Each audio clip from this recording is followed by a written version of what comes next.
Welcome, everybody, to the very first episode of Market in Darkness.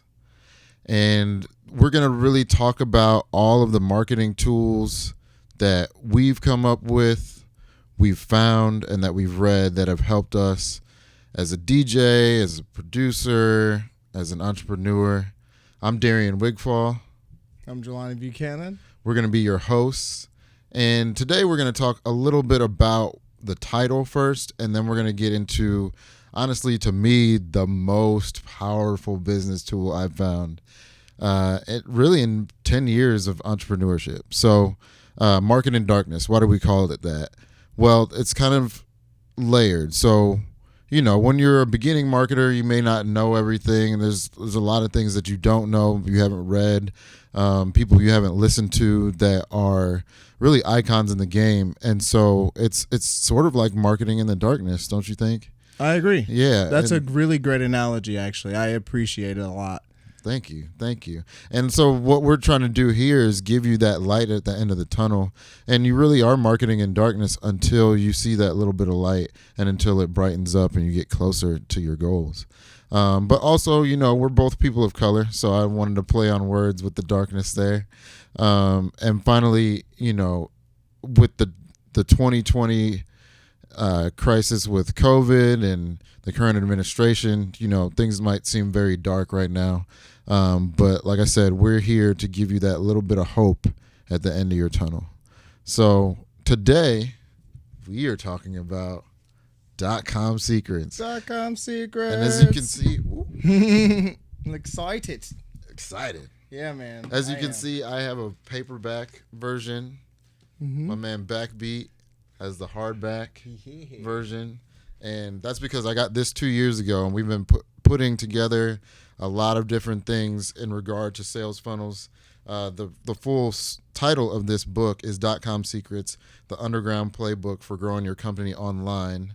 With sales funnels. So this one just says online. That one also talks about sales funnels from the jump. And so, like, sales funnels, if you're not familiar, are really designed to take people through a process of buying. And it works on basic psychology.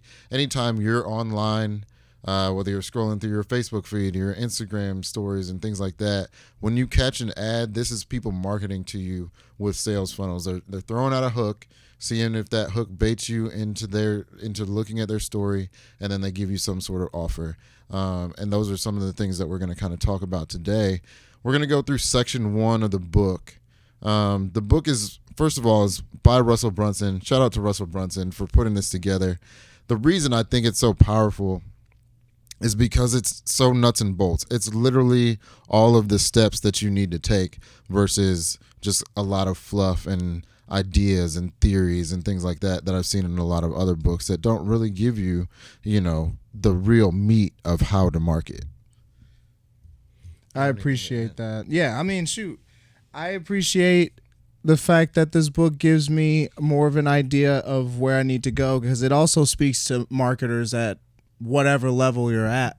Because I think that Russell Brunson pretty much provides an ability for people to utilize the resources that he's made available to really go to the next level. But this book is about you determining what your level is based on what he's giving you. That's my experience. So no, indeed. And I think that we are going to use a lot of jargon because I'm a former scientist, and in that world, there's a lot of jargon that really doesn't make any sense to anybody else that's not in that field. To the layperson. Yeah, right? To the layperson. And I think marketing is similar to that. So if we say something that you don't understand and you want clear definition on, make sure you put it in the comments. You know, we really want to engage with you. This is not just about us talking about this book or other tools that we use for marketing. We really want to build a community around how do we build generational wealth for more people, especially people of color. Agreed. Well, yeah, let's get into it. So with that in mind, the first section of the book is nice because to give people an idea, this book there's 3 sections of it, and within those sections there's secrets, at least in the first section for sure. So what we're going to definitely cover is section 1. We're going to start there. And And one of the first things that we noticed between my copy and Jelani's copy is that section 1 in the older book is ladders and funnels. Mm-hmm. Section 1 in the newer book is sales funnel secrets. So my first secret in this book is the secret formula. And what I really like about this book especially is that you can see there's drawings that go along with the words that Russell is talking about. So if you don't necessarily understand the verbiage, you can always take a look back at the picture that's there and kind of get an idea of what you're doing. So like I talked about before, one of the things that I see in my picture is bait. So we were talking about the hook earlier. The bait is really one of the biggest pieces of this. And if you don't hook somebody from the beginning, it's very unlikely that they're going to look at your ad or look at your post, look at your video, and things like that. So the bait is crucial, but the other piece of it is who you're marketing to. And let's just get into the first secret. So yeah, the first secret is, so in your book it's a little different, but it's a secret formula, right? Right.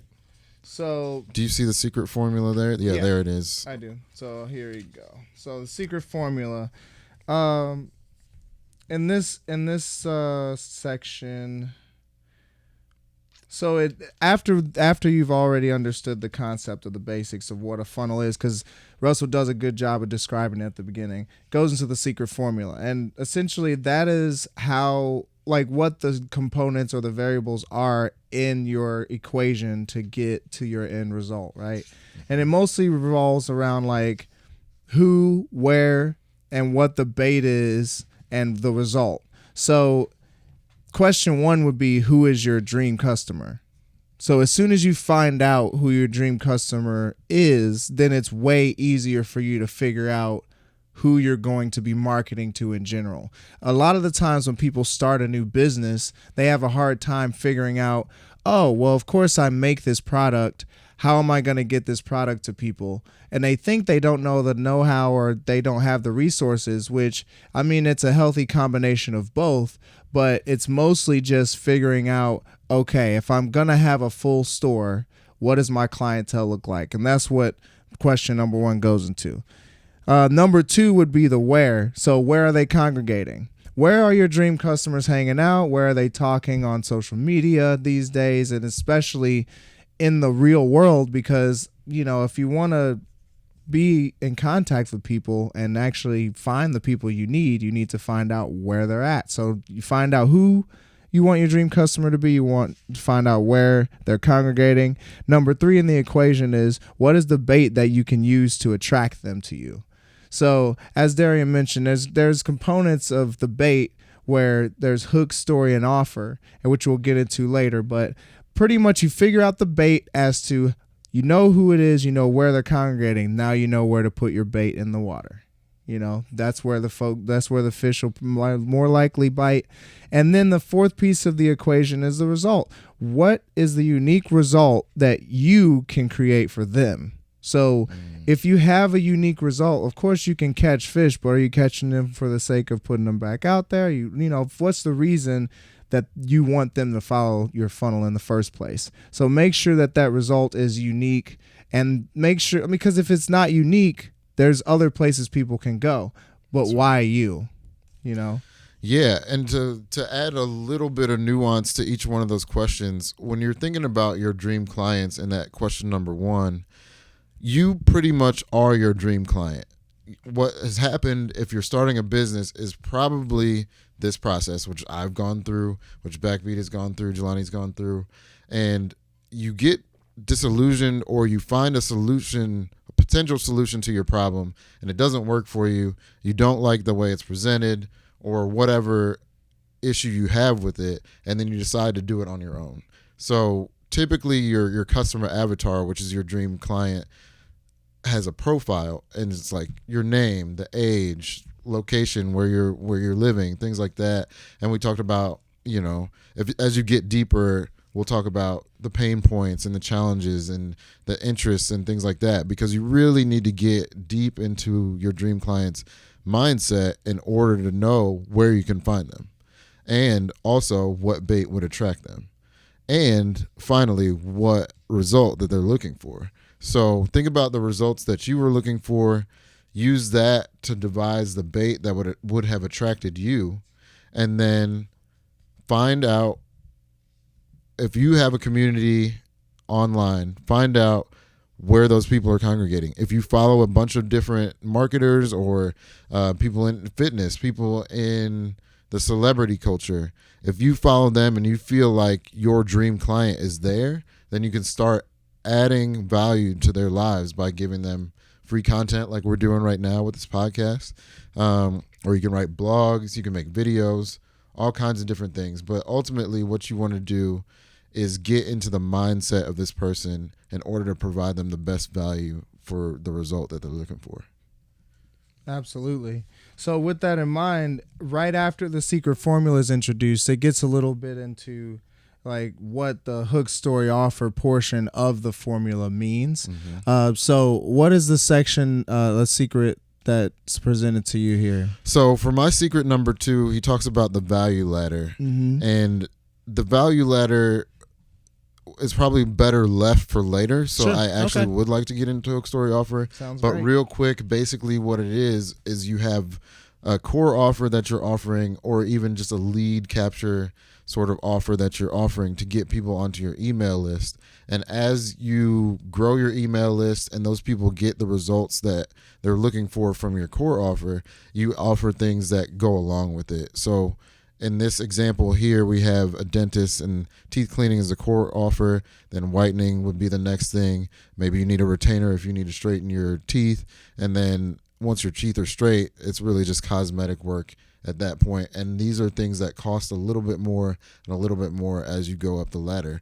But to even get somebody into the ladder, you need to be concerned with the hook story offer. In order to ascend a ladder, you have to start on the bottom rung. That's right. So, I mean, that's what that covers for value ladder. But yeah, let's get into hook story offer, because it is a pretty good segue from what the formula is to like the piece of the formula.